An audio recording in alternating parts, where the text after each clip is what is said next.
Comment séduire une femme divorcée? I don't know. Si tu regardes ces vidéos, c'est que tu as eu le coup de foudre pour une femme. Oui, mais voilà, il y a un petit problème, c'est qu'elle vient juste de divorcer. Et oui. Et du coup, tu te poses probablement des questions comme son ex-mari. Est-ce que son ex-mari va venir te taper? Il va venir se venger sur toi si tu dragues son ex-femme? Eh bien écoute, dans cette vidéo, je vais donner 3 conseils jeune padawan que tu vas pouvoir appliquer pour séduire une femme divorcée. Et tu vas être très surpris, mais figure-toi qu'une femme divorcée, c'est ce qu'il y a de plus facile à séduire. On va voir notamment dans cette vidéo les 2 typologies d'une femme divorcée, et il n'y en a que 2, il n'y en a pas d'autres. On va voir ensemble l'erreur fatale du timing que tu connais probablement sans le savoir aujourd'hui, qui t'empêche de séduire ce type de femme, ainsi que les 3 vices cachés d'une relation avec une femme divorcée, et surtout comment les éviter.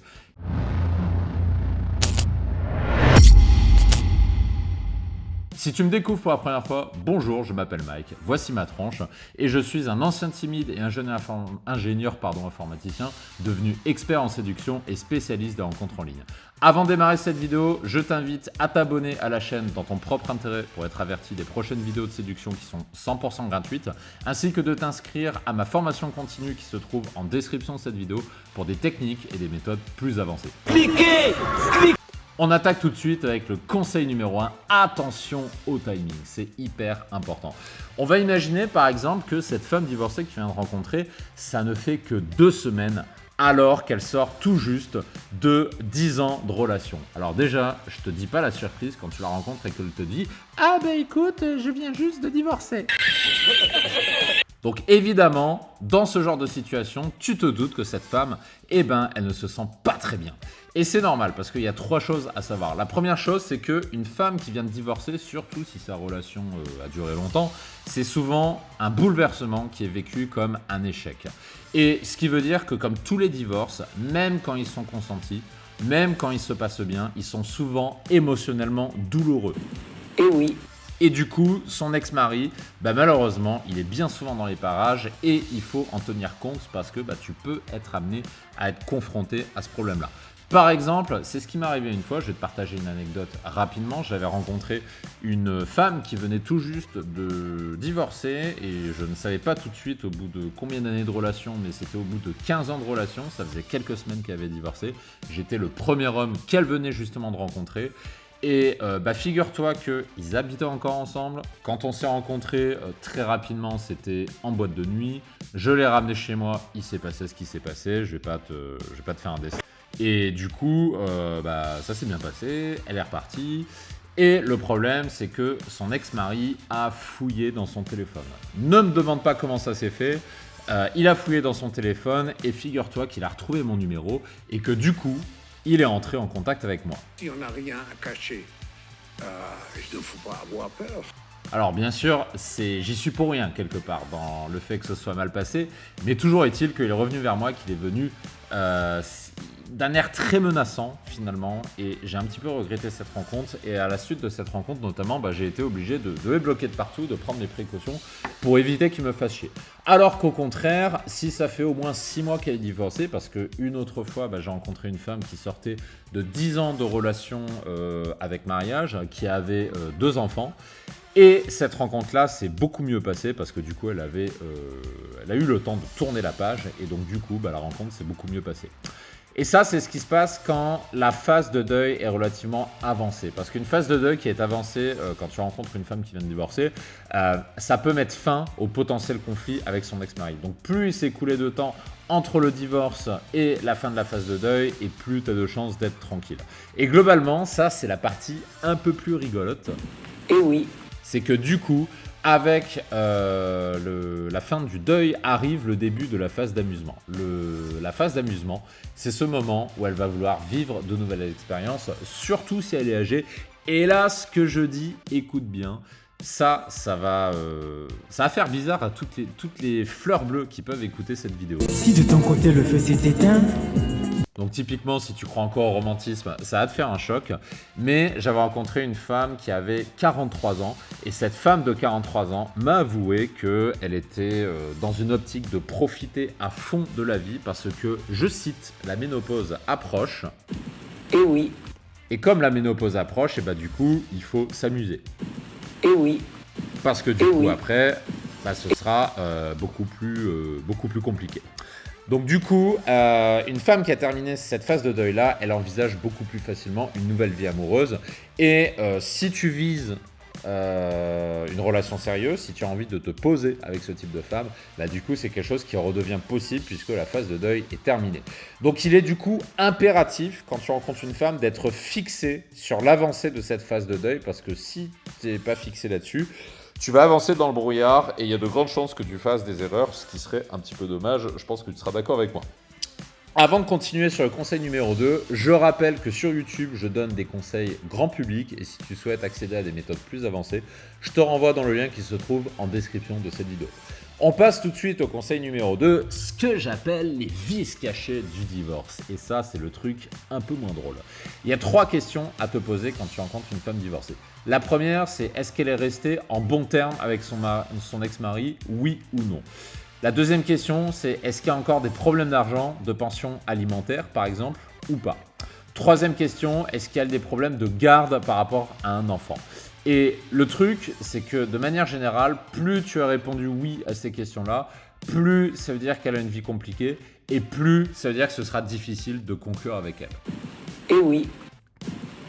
Parce que du coup, forcément, elle va avoir beaucoup de choses négatives dans sa tête. Elle va avoir tous les tracas administratifs liés à son divorce. Elle va avoir la charge mentale liée à son divorce. Et du coup, elle n'aura pas forcément envie de reprendre une vie sentimentale. Donc c'est pour ça que c'est hyper important de savoir où elle en est par rapport à son divorce.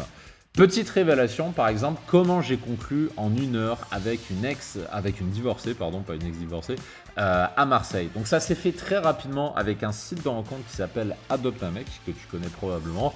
Ça fait partie des sites de rencontre sur lesquels on accompagne les différents clients qu'on accompagne en coaching notamment, parce que c'est assez facile de faire de belles rencontres quand tu maîtrises les bonnes méthodes. Et bien quand j'avais rencontré cette femme-là, pour être transparent avec toi, ça faisait quelques semaines qu'elle avait divorcé, mais le divorce est venu à son initiative à elle. Et comme c'est venu par son initiative, elle a eu le temps de préparer son divorce. Et comme elle a eu le temps de le préparer, en fait, sa phase de deuil est venue beaucoup plus rapidement. Et donc du coup, c'est pour ça qu'on a couché ensemble dès le premier rendez-vous en 1 heure. Ça s'est fait littéralement en 1 heure. Et ça a été possible parce que cette femme-là a eu le temps d'accélérer sa phase de deuil parce que justement, c'est elle qui a été à l'origine de la rupture et elle a eu largement le temps de la préparer. Donc du coup, pour en savoir plus, moi ce que je te conseille de faire, c'est d'essayer de te renseigner discrètement sur la façon dont s'est passé le divorce. C'est-à-dire poser des petites questions du genre est-ce que vous avez un enfant, est-ce que vous avez une garde alternée avec votre enfant? Est-ce que tu as un enfant? Est-ce que vous habitiez ensemble? Est-ce que vous avez encore des comptes communs? Etc. etc. Essaie de gratter le plus d'informations possible. Et si elle t'intéresse vraiment, cette femme, alors je me suis un peu gouré de slide, je l'ai fait dans ce sens-là, il vaut mieux attendre, ça c'est un vrai conseil que je te donne, attends que le divorce ait été officiellement prononcé et que les choses retombent pour que justement ce soit plus clair dans sa tête et que du coup elle puisse plus facilement passer à autre chose et donc du coup se laisser séduire par toi. D'où l'importance de bien connaître sa situation avant de vouloir séduire ce type de femme. Ça t'évite de faire des conneries et puis surtout ça te permet d'optimiser ton temps, tout simplement. Et rappel, j'ai mis une deuxième fois, ça fait un peu beaucoup, mais je remets encore une fois. Pour accéder à des méthodes avancées, rendez-vous en description de cette vidéo.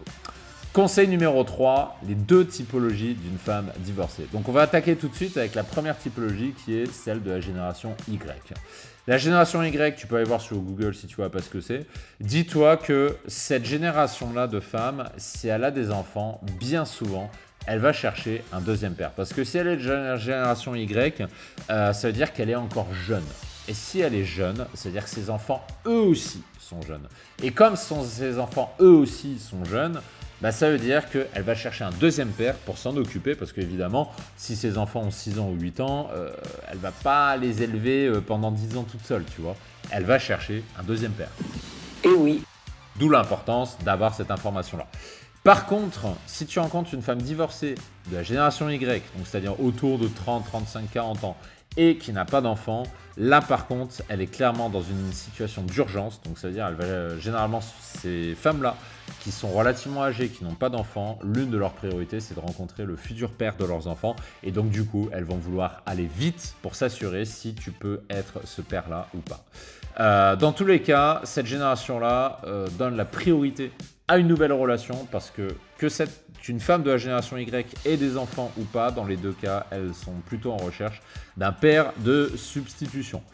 La génération Y, par contre, c'est autre chose.